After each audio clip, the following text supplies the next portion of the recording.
మాజీ senior MLA CPI party నాయకుడు గుమ్మడి నరసయ్యను రేవంత్ రెడ్డి తీవ్రంగా అవమానించారు. నియోజకవర్గం సమస్యలపై కలిసి మాట్లాడాలని 4 సార్లు ప్రయత్నించినా కనీసం పట్టించుకున్న పాపానికి పోలేదని గుమ్మడి నరసయ్య ఆవేదన వ్యక్తం చేశారు. 4 సార్లు అపాయింట్మెంట్ ఇవ్వకుండా బయట నిలబెట్టారన్నారు. రైతులకు రుణమాఫీ, రైతు భరోసా కొంతవరకే అందిందని వినతి పత్రం ఇవ్వడానికి ప్రయత్నం చేస్తుంటే రేవంత్ రెడ్డి అపాయింట్మెంట్ ఇవ్వడం లేదన్నారు. మరి అప్పట్లో ముందస్తు సమాచారం లేకుండా ప్రగతి భవన్కు వచ్చిన గద్దర్ విషయంలో నానా యాగి చేసిన ప్రజా సంఘాలు ఇప్పుడేమంటాయో మరి.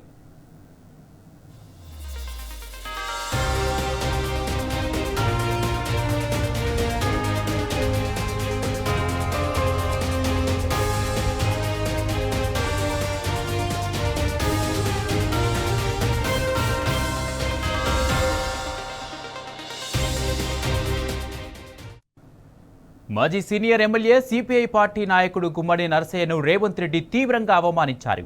నియోజకవర్గం సమస్యలపై కలిసి మాట్లాడాలని 4 సార్లు ప్రయత్నించినా కనీసం పట్టించుకున్న పాపానికి పోలేదని గుమ్మడి నరసయ్య ఆవేదన వ్యక్తం చేశారు. 4 సార్లు అపాయింట్మెంట్ ఇవ్వకుండా బయట నిలబెట్టారన్నారు. రైతులకు రుణమాఫీ, రైతు భరోసా కొంతవరకే అందిందని వినతి పత్రం ఇవ్వడానికి ప్రయత్నం చేస్తుంటే రేవంత్ రెడ్డి అపాయింట్మెంట్ ఇవ్వడం లేదన్నారు. మరి అప్పట్లో ముందస్తు సమాచారం లేకుండా ప్రగతి భవన్కు వచ్చిన గద్దర్ విషయంలో నానా యాగి చేసిన ప్రజా సంఘాలు ఇప్పుడేమంటాయో మరి.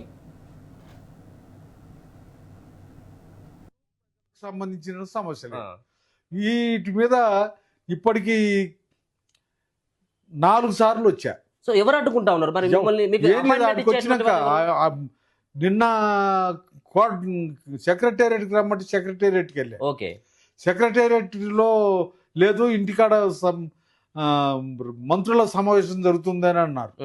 సరే అలా పొద్దుపోయిందిలే, వద్దనుకున్నాం. పొద్దున్నే పోవటం కోసం ఎవరెవరికో ఫోన్ చేశాం, మాకు తెలిసినటువంటి అధికారులకు కూడా ఫోన్ చేసినాం. రండి, మీరు రండి అని అన్నారు. ఆడికి పోయినాక అందరు నమస్తు కొట్టే వాళ్ళే కానీ లోపలికి పంపించే వాళ్ళు లేరు. ఇది చాలా దారుణమైనటువంటి పని. ముఖ్యమంత్రి లేదు, గవర్నమెంటు ఎవరి కోసం? ప్రజల కోసం కాదా? ప్రజల సమస్యలు తీసుకొచ్చినటువంటి మాలాంటి వాళ్ళతో మాట్లాడే ఓపిక లేదా? ఇష్టం లేదా?